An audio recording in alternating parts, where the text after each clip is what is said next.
mostrar o ronco para vocês, agora tá no esportivo, tá? Vamos lá.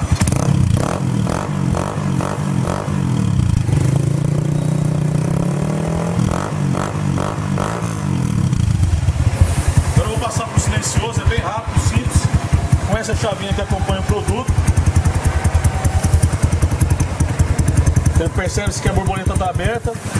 Fechamos a borboleta, você já percebe na hora que o ronco fica silencioso e bem silencioso. Chega a ficar mais silencioso que o próprio original.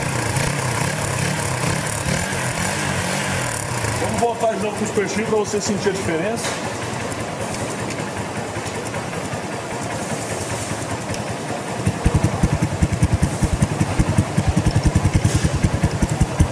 Abriu.